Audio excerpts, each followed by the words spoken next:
आपण सुरुवात करतोय कशापासून? सी पासून. पण सी मध्ये जे काही टॉपिक आहेत, एक्झाम्पल डेटा टाइप्स म्हणा, इफ एल्स,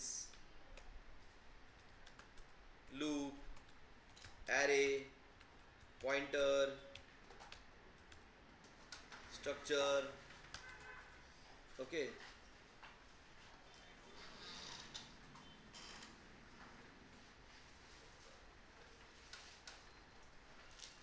स्ट्रक्चर, अजून काय असतं, फंक्शन्स, हे सगळे टॉपिक जे आहेत ना, हे आपल्याला पायथॉनमध्ये, एसक्यूएलमध्ये, जावामध्ये, एक्झाम्पल घ्या, जावा, पायथॉन, एसक्यूएल, जावा स्क्रिप्ट, ओके, नोड, रिॲक्ट, पुढे जाऊन AI, ML, डेटा सायन्स, कळलं का नाही?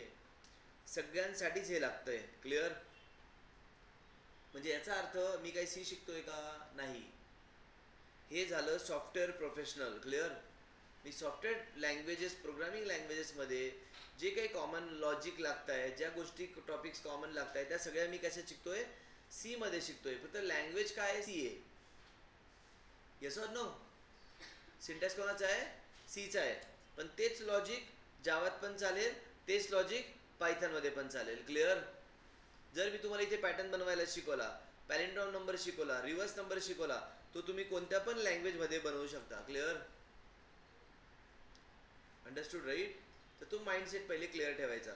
आपण सी म्हणजे काय शिकतो आधी, की आपल्याला जे फुलस्टॅक शिकायचं आहे सी नंतर, पुढे जावा, पायथॉन, एसक्यूएल वगैरे, त्या सगळ्यांना लागणारं एक बेसिक लॉजिक बिल्डिंग मी करून घेतोय, जेणेकरून तुम्हाला फंडामेंटल्स क्लिअर होऊन जातात तुमचे कुठल्याही प्रोग्रामिंग लँग्वेजचे. कळलं? मी काही डायरेक्ट पायथॉन पण सुरू करू शकतो.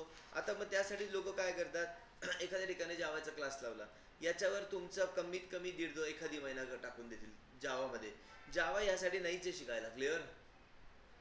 अंडरस्टूड? पायथॉनमध्ये गेलं तुम्हाला इफेल्स आणि लूप शिकवायला लागलं, that is not for the purpose of the python. Clear? Understood? समजलंय? तर आपण पहिले बेसिक चांगले करतोय. फक्त सिंटॅक्स कोणता वापरतोय? सी मधला वापरतोय. सो लेट स्टार्ट नाव. तर इथे आपण VS कोड वापरतोय. तर मग VS कोड आपण इकडे काय करतोय? यूज करतोय ह्या प्रोग्राम्स साठी. आता इथे so just go to this place, create a file. इथे मी लिहिलं एक फाईलचं नाव hello.c. काय लिहिलं? hello.c. पहिले हे समजून घ्या, सगळ्यांनी ऐका. hello.c लिहिलं याचा अर्थ काय, की आपल्या लॅपटॉपमध्ये इथे VS कोडमध्ये एक्सटेन्शन ॲड करायचे असतात C++चे, जे मी ऑलरेडी ॲड करून ठेवलेले आहेत. कळलं? आता हे एक्सटेन्शन म्हणजे काय? एक प्रकारे तुम्ही सॉफ्टवेअर इन्स्टॉल केलं. कळलं? जर मी तुम्हाला सांगितलं तुमच्या लॅपटॉपमध्ये एखादा सॉफ्टवेअर इन्स्टॉल करा, तुम्ही त्याची फाईल डाउनलोड करतात आणि मग ती इन्स्टॉल करतात. कळलं? पण VS कोड काय सांगतो? इकडे तिकडे बघण्यापेक्षा तुम्ही इथेच मलाच सांगा काय पाहिजे तुम्हाला, मी तुम्हाला इथे इन्स्टॉल करून देतो. पायथॉन लिहिलं तर पायथॉनची ऑफिशियली वेबसाईट बनवतो तुम्हाला. हे बघा, हे ऑफिशियल वेबसाईट आहे. क्लिअर? सो पायथॉन तुम्हाला तो इन्स्टॉल करून दिली इथे ऑटोमॅटिकली. कळलं? इन्स्टॉल करेल म्हणजे कुठे? ऑपरेटिंग सिस्टीममध्ये. कुठे? आलं लक्षात आहे? ऑपरेटिंग सिस्टीम असते, त्याच्यावर VS कोड चालू आहे. क्लिअर? मग VS कोडने काय केलं? एक टर्मिनल दिला आहे. टर्मिनल आपण म्हणतो टर्मिनल कुठे बाहेर जायला, हा टर्मिनल कनेक्ट करतो OS ला. कोणाला? म्हणजे हा टर्मिनल म्हणजे ऑपरेटिंग सिस्टीम. कळलं? आता याच्यावर मी काही लिहू द्या, जावा, पायथॉन आणि सी प्रोग्रामिंग सपोज, किंवा C++. जावा, पायथॉन, सी, हे सगळं आहे VS कोडकडे. जेव्हा तुम्ही इथे लिहितायत कोणती पण लँग्वेज, याला कळतं हे माझ्याकडे आहे, आणि तो टर्मिनलला इन्फॉर्मेशन देतो, टर्मिनल OS ला सांगतो. क्लिअर? पण मग त्यासाठी या टर्मिनलला सांगावं लागेल .c फाईल आहे. कोणती फाईल आहे? .c असेल तर तो OS कडे जाताना .c ने जाणार, .java असेल तर .java ने जाणार. कळलं? मग ते .c जे एक्सटेन्शन आपण देतो ते ऑपरेटिंग सिस्टीमसाठी देतो. कोणासाठी? कळलं का नाही? म्हणजे ऑपरेटिंग सिस्टीमला कळतं. जसं एखाद्या फूड काउंटरवर गेले तुम्ही, त्याच्याकडे तिथे बघा ते चॅटचे काउंटर्स असतात, पाणीपुरी आणि म्हणजे असतं ना दाबेली वगैरे. Yes or no? राईट? मग तिथे तुम्ही एका काउंटरवरनं टोकन्स घेतले, त्याने तुम्हाला 3 टोकन दिले, एक येल्लो आहे, एक ग्रीन आहे आणि रेड आहे सपोज. मग येल्लो म्हणजे पाणीपुरीचं आहे, रेड म्हणजे कशाचं असेल? डोशाचं असेल, तिसरं कुठलं तरी भेळचं असेल. राईट? एक्झाम्पल. क्लिअर? मग ते टोकन घेतला, तो बरोबर त्याचं टोकन घेतो आणि तुम्हाला तो वस्तू देतो. क्लिअर? मग त्याला कसं कळलं? त्याला माहिती आहे टोकन कशाचं आहे. क्लिअर? मग डॉट सी, पण जर टोकन तुम्ही वेगळ्याच कलरचं आणलं मग तो हे माझं टोकन नाही आहे, राईट. म्हणजे तुम्ही जर इथे वेगळंच काही वापरलं मग ओएस म्हणेल हे आमच्याकडे नाहीच आहे, हा प्रोग्राम तुम्ही इन्स्टॉलच केलं नाही आहे. क्लिअर.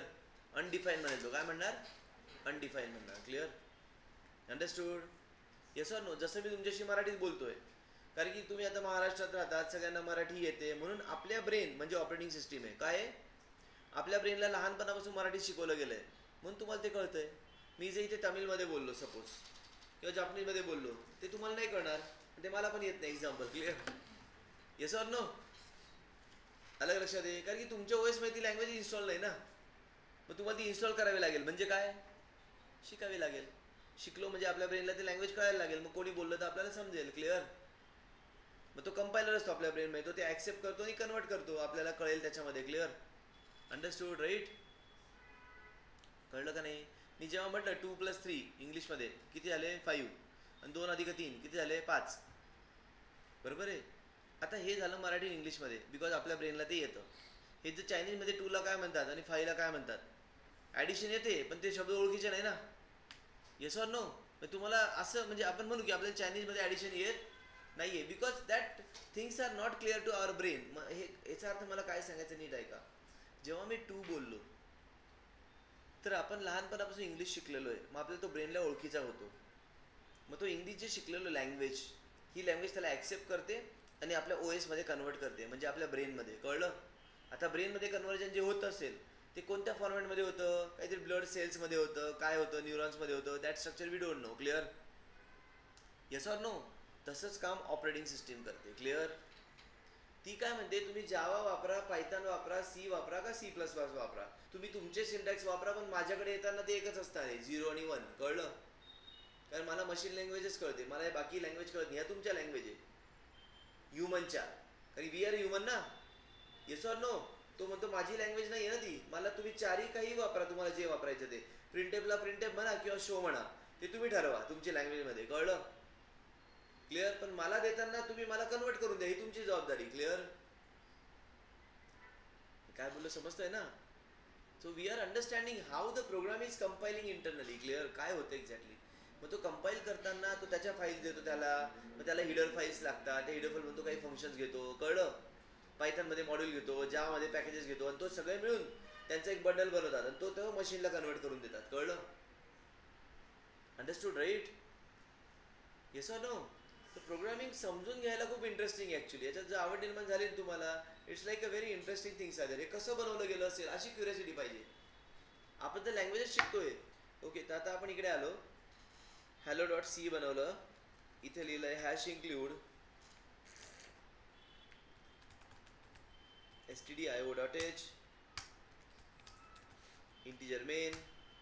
काय लिहिलं, इंटिजर मेन. ओके. आता काय करायचं आहे का, सो हे काय आहे इंटिजर मेन, कोणती लँग्वेज लिहा, त्याला एक मेन फंक्शन असतो जो की एंट्री पॉईंट असतो. काय असतो, प्रोग्रामिंग लँग्वेजला या प्रोडक्ट सारखं समजा. हा रिमोट आहे ना, तुम्ही पहिले रिमोट घेतल्यावर बघाल की चालू आणि बंद करायला बटन कोणतं आहे. क्लिअर. तसंच आहे प्रोग्रामिंग लँग्वेजला, प्रत्येक लँग्वेजला एक फंक्शन असतो जो की मेन फंक्शन असतो, जो की त्या प्रोग्रामला सुरुवात करतो. सुरुवात करतं म्हणजे कोण सुरुवात करतं, कोण स्टार्ट करतं बरं प्रोग्रामला, ऑपरेटिंग सिस्टीम. कोण, मग ऑपरेटिंग सिस्टीम म्हणते की मला हे ॲप्लिकेशन आहे, जसं VS कोड एक ॲप्लिकेशन आहे, तसं हे मेन एक ॲप्लिकेशन आहे, मी कुठून रन करू, मेनपासून रन करू. कळलं का नाही. जसं घरात येतानाच एक मेन स्विच दिलेला असतो, तो ऑन केला की सगळी लाईट चालू होणार, तो बंद केला का सगळी लाईट बंद होणार. कळलं. Yes or no. तसंच केलेलं असतं की प्रत्येक लँग्वेजला एक मेन फंक्शन दिलेला असतो, त्याच्यापासून सुरुवात होईल, त्याच्यापासून एंड होईल. क्लिअर. म्हणून हा इंटिजर लिहिलेला असतो इथे. सुरुवातीला तुम्ही मेनला कॉल करा, हे सगळं संपलं की शेवटी तुम्ही सांगा रिटर्न 0. रिटर्न, हा रिटर्न 0 म्हणजे इथे जातो आणि हा म्हणतो प्रोग्राम सक्सेसफुल झाला शेवटपर्यंत. जर इथपर्यंत गेलो नाही रिटर्न 0 पर्यंत तर म्हणजे काहीतरी प्रॉब्लेम आला प्रोग्राममध्ये. कळलं. Yes or no. क्लिअर आहे का. ठीक आहे. मग आता इथे आलो आपण, इथे लिहिलं आहे प्रिंटफ वेलकम टू लिंकोड. काय लिहिलं आपण इकडे, वेलकम टू लिंकोड. हे क्लिअर आहे. Yes or no. Welcome to Link Code हे इथे मी लिहिलं आता. सो प्रिंट एफ काय काम करतो, प्रिंट करायचं काम करतो, कळलं. ज्यांनी सी बनवलंय त्यांनी प्रिंट एफ नाव दिलं, ज्यांनी पायथन बनवलं त्यांनी काय नाव दिलं इथे, प्रिंट. ज्यांनी सी प्लस प्लस लिहिलं त्यांनी काय केलं, सी आउट. हे ज्यांनी लँग्वेज बनवली त्यांनी नावं दिले. पण ऑपरेटिंग सिस्टीमला प्रिंट एफ कळतो का, नाही. त्याला सी आउट कळतो का, नाही. की लक्ष द्या प्लीज, प्रिंट एफ जो आहे प्रिंट एफ, ओके, तर ज्यांनी लँग्वेज बनवली त्यांनी प्रिंट एफच्या ठिकाणी जर असं लिहिलं असतं की शो असं लिहिलं असतं, कळलं. मग याचा उपयोग झाला असता. क्लिअर, समजलं. तर मी तुम्हाला काय शिकवतोय, कोणती लँग्वेज कशी शिकायची हे शिकवतोय. फक्त पर्पज समजून घ्या. त्यांनी फक्त नाव काय दिलं इथं, प्रिंट एफ दिलंय. ते प्रिंट एफ काय करतं, याच्यातलं जे लिहिलेलं कंटेंट आहे तो प्रिंट करायचा प्रयत्न करतोय. क्लिअर. मग हा प्रिंट एफ कुठून आलाय, हा आला ह्या फाईलमधून. मग याला म्हणतात हेडर फाईल. काय म्हणतात, हेडर फाईल. क्लिअर. अशाच फाईलला पायथनमध्ये मॉड्यूल म्हणतात, जावामध्ये पॅकेजेस म्हणतात, कळलं. क्लिअर. असेच प्रकार आहेत. ओके. सो इथे आला मेन फंक्शन, हे झालं. हे हेडर फाईलमधून हे फंक्शन आलं. ही फाईल त्यांनी बनवून ठेवलेली आहे बघा, ही बघा, हिच्यात प्रिंट एफ बनवला असेल त्यांनी कुठेतरी.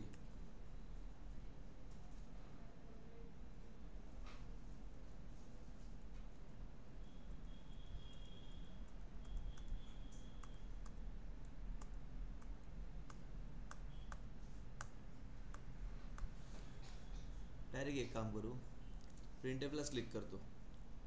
हा बघा दिसला, कोणत्या फाईलमध्ये, stdio.h मध्ये. क्लिअर. मग लँग्वेज बनवणं म्हणजे काय बनवणं बरं. stdio.h सारखी एक फाईल, अशा बऱ्याच फाईल असतील त्यांच्याकडे. आपण सी फक्त प्रोग्रामिंग पर्पजसाठी वापरतोय. काही लोक त्याचे जे वेगवेगळे पर्पज वापरतात, कळलं. एम्बेडेड सिस्टीम वेगळं असतं. क्लिअर. नेटवर्किंगसाठी पण सी प्रोग्रामिंग यूज होतं. सी प्रोग्रामिंगने ऑपरेटिंग सिस्टीम सुद्धा बनलेली आहे, कळलं. आपण त्या फंक्शन वापरतच नाही, खूप फंक्शन याच्यात, हजारो फंक्शन आहेत. क्लिअर. मग आता आपण जे प्रिंट एफ वापरतोय त्याच्यात हे जे काही लिहिलेलं आहे, हे सगळं, हे जे दिसतंय तुम्हाला अंडरस्कोर, बिल्डिंग वगैरे वगैरे, हे जे दिसतंय, कळलं, हे सगळं सिस्टीम प्रोग्रामिंगचा कोड आहे. कशाचा. आता सिस्टीम प्रोग्रामिंग कोड कशी आली, ती सुद्धा त्यांनी लिहून ठेवलेली असेल याच्या मागे, याच्या बॅकग्राऊंडमध्ये, कळलं. हे जे दिसतंय ना तुम्हाला, ठीक आहे, या गोष्टींच्या बॅकग्राऊंडला. आणि त्याची हार्डवेअर सोबत कनेक्ट असतं. कोणासोबत, म्हणजे ते बरोबर आपल्या मशीनची रॅम वगैरे आहे ना, ओएस, त्याच्याबरोबर ते काम करतंय. क्लिअर. याला म्हणतात लँग्वेज बनवणं. काय म्हणजे पहिले त्यांनी मशीन सोबत कम्युनिकेशन केलं, मग त्यांनी युजर सोबत कम्युनिकेशन केलं, कळलं. युजरसाठी प्रिंट एफ, प्रिंट एफला बॅकग्राऊंडला काहीतरी XYZ कनेक्ट करतो मशीनला, कळलं. आलं का लक्षात आहे. मग या लँग्वेज अशाच बनवल्या गेल्या आहे सगळ्या. क्लिअर. ठीक आहे. मग आता आपण जे बघत होतो इथे कोडमध्ये की प्रिंट एफ ह्या फाईलमधून आला, तसाच पुढे स्कॅन एफ पण त्याच फाईलमधून येतो. ओके. म्हणून अशा फाईलला आपण हेडर फाईल म्हणतो. काय म्हणतो, header file.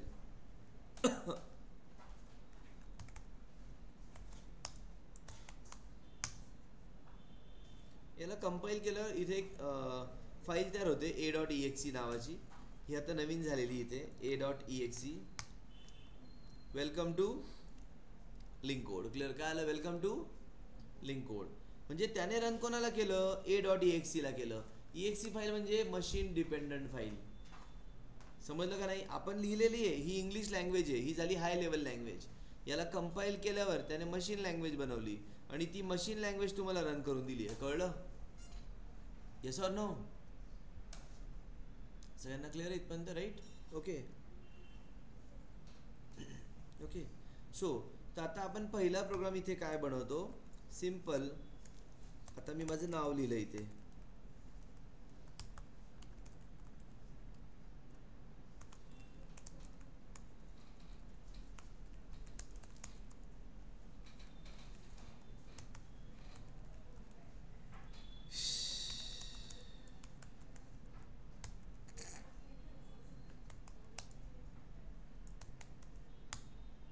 Compile, welcome to Link Code, name, mobile number आणि सिटी. हे कळलं. पण हे व्यवस्थित नाही दिसत आहे सगळं. मग त्यासाठी लिहायचं असतं /n. काय लिहायचं, /n.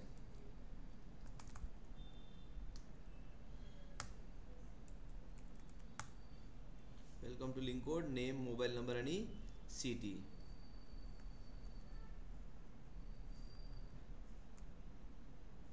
आता याला जरा चांगलं प्रिंट करायचं, जे आपण लिहितो ते /t/t/t/t.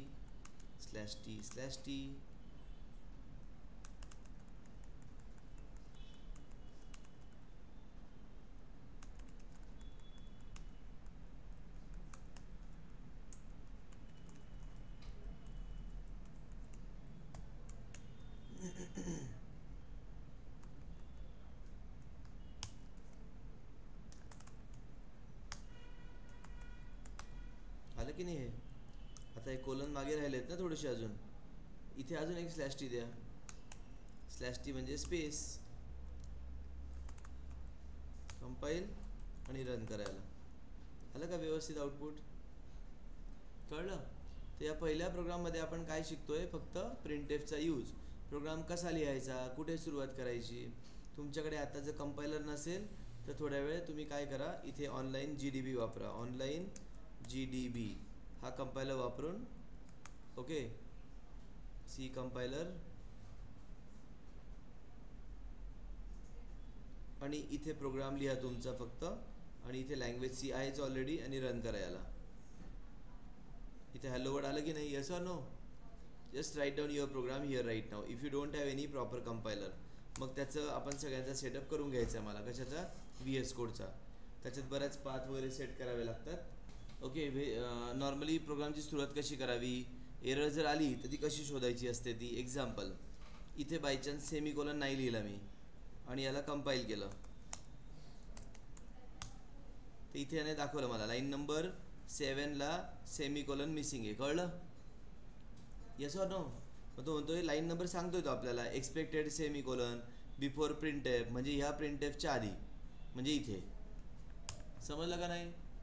तर आपल्याला एरर शोधता आल्या पाहिजेत आपल्याला ज्या येतात त्या प्रोग्राममध्ये. आता दुसरा प्रोग्राम आपण करूयात, सिम्पल एक अजून प्रोग्राम, ॲडिशन ऑफ 2 नंबर. काय करायचं? Addition of 2 number. मग आता ॲडिशन ऑफ 2 नंबर करताना मला डेटा टाईप आधी शिकावं लागेल. काय? Data types. आणि त्या डेटा टाईपला एक फॉर्मॅट पण असतो प्रत्येक डेटा टाईपला. फॉर एक्झाम्पल, इंटिजरला आहे फॉर्मॅट %d, फ्लोटला फॉर्मॅट काय आहे? %f, कॅरेक्टरला फॉर्मॅट काय आहे? %c, स्ट्रिंगचा फॉर्मॅट काय आहे?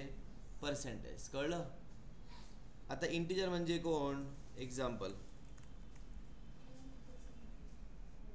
इंटिजर म्हणजे काय? Roll number. ओके, आता रोल नंबर हा जो आहे हा झाला व्हेरिएबल. काय झाला? व्हेरिएबल. आणि हा झाला तुमचा डेटा टाईप. आता व्हेरिएबल म्हणजे काय असतो? सपोज आपल्याकडे जी काही मेमरी आहे आपल्या कॉम्प्युटरला, तर त्या कॉम्प्युटरच्या मेमरीमध्ये ही माझी मेमरी आहे, हा ब्लॉक म्हणजे, त्याच्यात मी एक लोकेशन अलोकेट केली, त्याला नाव दिलं आहे नंबर 1. इथे नाव काय दिलं आहे? नंबर 2. मग नंबर 1 आणि नंबर 2 हे झाले व्हेरिएबल्स. कोण झाले? व्हेरिएबल्स. मग आता इथे आपण इंटिजरसाठी सी प्रोग्रामिंगमध्ये %d वापरतात डेटा प्रिंट करताना किंवा ॲक्सेप्ट करताना. पण जर तुम्ही बाकी लँग्वेजमध्ये गेले तर तुम्हाला असं नाही आहे %d %f वगैरे. कळलं? हे उलट फक्त सीमध्ये थोडंसं अवघड आहे, बाकी लँग्वेजमध्ये ते अजून सोपं होऊन गेलं आहे. क्लिअर? जर तुम्हाला डेसिमल व्हॅल्यू घ्यायची असेल किंवा प्रिंट करायची असेल तर तुम्हाला %f यूज करायचं आहे. जर तुम्हाला सिंगल कॅरेक्टर पाहिजे असेल, फ्लोट % = 99.9 कॅरेक्टर जर असेल तर मी वापरणार सिंगल, लाईक %c यूज करणार आपण. जर आपल्याला एखादा नेम स्टोअर करायचा असेल तर आपण यूज करणार आहे त्याला, सपोज इथे लिहिलं आहे गणेश, तर याला यूज करतो आपण %s. काय यूज करतो? याच्यामध्ये हे जे लिहिलं आहे 10, हा 10 म्हणजे साईज असते. तुम्ही जे नाव देणार आहे त्यामध्ये मॅक्झिमम 10 कॅरेक्टर तुम्ही एंटर करू शकतात. कळलं? जर तुम्ही हे नाही लिहिलं आणि इथं गणेश नाव दिलं तर तो फक्त जीच घेणार, बाकीचं घेणार नाही. Without size single character. If you want to store a multiple character you need to declare the size here. याला तसं बघितलं तर ॲरे म्हणतात. हे आपण पुढे शिकणार आहे. क्लिअर? ओके, आणि त्यासाठी प्रोग्रामिंगमध्ये सीमध्ये %s यूज करतात. तर आता प्रोग्राम बघूयात. तर इथे आपण नवीन फाईल बनवू, addition.c #include stdio.h hash include, आता एकच पाहिजे आपल्याला, इंटिजर मेन. सो आता मला काय करायचं, इंटिजर मेन मध्ये ॲडिशन ऑफ 2 नंबर. मग 2 नंबर आधी डिक्लेअर करावे लागणार तुम्हाला, कळलं? ओके, म्हणजे मी तुम्हाला ॲडिशन ऑफ 2 नंबरचा प्रोग्राम नाही शिकवत आहे. सपोज जर मी तुम्हाला उद्या सांगितलं की तुम्हाला काय करायचं आहे, डॉलर टू पाऊंड कन्वर्ट करायचं, कळलं? मग तुम्हाला काय करावं लागेल, इथे ॲडिशनमध्ये तुम्हाला प्लस आणि मायनस माहिती असते सगळ्यांना, क्लिअर? तर डॉलर टू पाऊंड कन्वर्ट करताना की मला किती व्हेरिएबल लागतील, एक लागेल मला डॉलरचा, एक लागेल मला पाऊंडचा, कळलं? जर आपण हे प्रोग्रामिंग सोडून द्या, दुसरं एक्झाम्पल जर म्हटलं की आपल्याला घरी एखादी भाजी बनवायची कुठली तरी, कळलं? चला तुम्ही डिसाईड केलं की तुम्हाला घरी पावभाजी बनवायची, एक्झाम्पल घ्या, हा प्रोग्राम आहे तुमचा. मग पावभाजी हा प्रोग्राम बनवायचा आहे. मग ह्या प्रोग्रामला बनवण्यासाठी मला सगळ्यात पहिले माहिती पाहिजे की त्यासाठी काय काय व्हेरिएबल लागत आहेत, म्हणजे त्याच्यात लागणारे बटाटे, टमाटे, वाटाणे जे काय लागेल ते, कळलं? सर नो, हे झाले माझे काय व्हेरिएबल्स. कोण झाले? मग ते मी व्हेरिएबल पहिले घेऊन आलो, म्हणजे मी इथे माझे व्हेरिएबल घेतोय, नंबर 1 आणि नंबर 2, आणि त्या व्हेरिएबलला नंतर मला आणखीन आउटपुट पण येणार आहे. मग तिसरा व्हेरिएबल ॲडिशन, कळलं? हे म्हणजे मी सगळं साहित्य ठेवलं सोबत, मला जे पावभाजी बनवायची त्यासाठीच. ओके, डेटा आला माझ्याकडे. जर मला व्हेरिएबल मला कळले, याचा अर्थ 50% प्रोग्राम माझा झाला, कळलं? आणि मग पुढची प्रोसेस ती कशी बनवायची ती, राईट? मग आता हे 2 नंबर मी घेतले, त्या दोघांची एक ॲडिशन होणार आहे. असे 3 व्हेरिएबल मी इथे घेतलेले आहेत, नंबर 1, नंबर 2 आणि हा तिसरा व्हेरिएबल आहे. याचं नाव काय बोललो इथे मी? ॲडिशन. काय बोललो? ॲडिशन, लक्षात ठेवा. मग आता आपल्याला काय करायचं इथे, print F enter any 2 numbers. मग तो नंबर घेण्यासाठी स्कॅन एफ फंक्शन आहे, %d आणि %d. किती नंबर घ्यायचे आहेत? 2 नंबर. पहिला नंबर द्या नंबर 1 ला, दुसरा नंबर द्या नंबर 2 ला, कळलं? सो फर्स्ट नंबर जो रीड केला that you have to pass to the number 1, second number you are going to pass to the number 2, clear? मग याला इथं म्हणतो आपण ॲड्रेस. काय म्हणतो याला आपण? ॲम्परसँड म्हणजे कोण? ॲड्रेस. जसं इथे माझ्याकडे ॲड्रेस दिसतोय तुम्हाला, हा बघा, clear?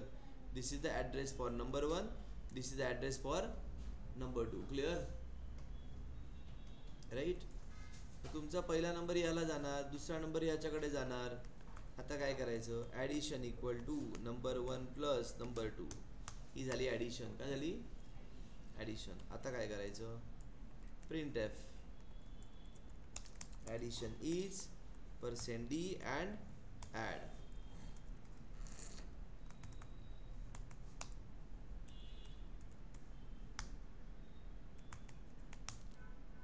$11, $22, addition is 33, clear? Yes or no? मग नंबर घेताना %d वापरला कारण की हा इंटिजर होता म्हणून. आता देताना पण % वापरायचा कारण की हा पण इंटिजरच आहे, कळलं? पण जो नंबर घेतलाय तो ह्या ॲड्रेसला पाठवला, प्रिंट करताना ॲड्रेस द्यायची गरज नसते, कळलं? याला म्हणतात ॲम्परसँड म्हणजे ॲड्रेस, क्लिअर? तो तुम्हाला मी प्रिंट करून दाखवू शकतो इथे असा. पुढे गेल्यावर आपण शिकणार आहे पॉइंटरमध्ये. Address of number 1 is %u ampersand n1, just for your information. Number 1 येते.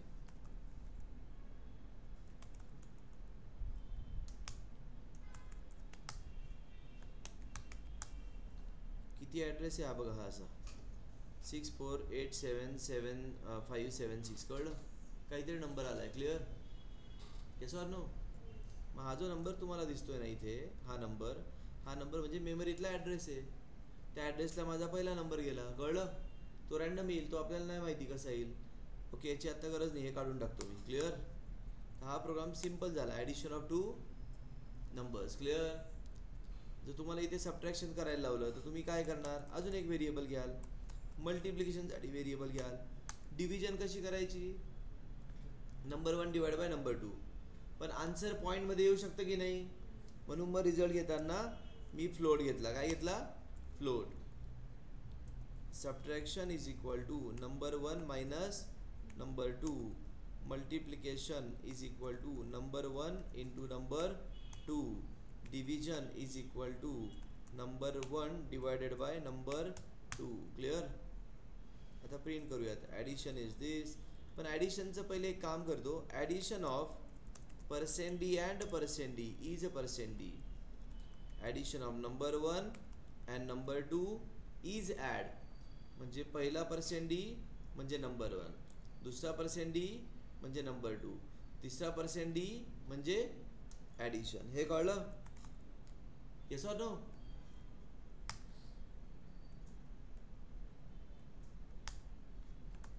Ten 20. Addition of 10 and 20 is 30. Number 1 म्हणजे कोण? 10. नंबर 2 म्हणजे कोण? 20. ॲडिशन म्हणजे कोण? 30. क्लिअर? ओके. मग हेच आपण आता प्रिंट करताना 2 3 4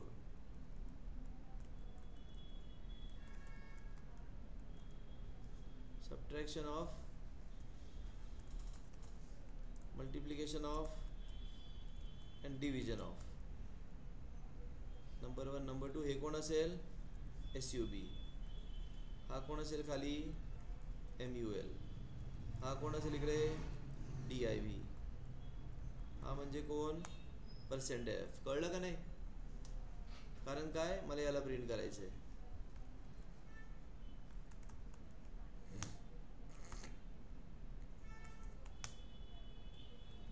5 आणि 2. न्यू लाईन नाही लिहिलं मी. Slash in.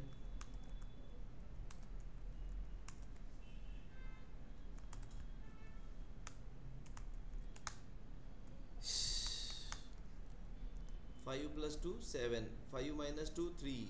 5 into 2 10.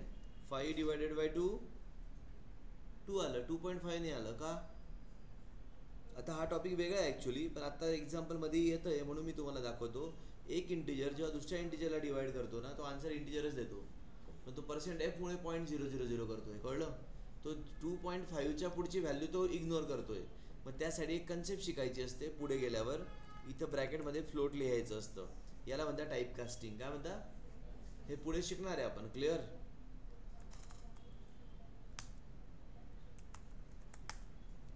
Five and 2 2.5 आलं. बरोबर आहे?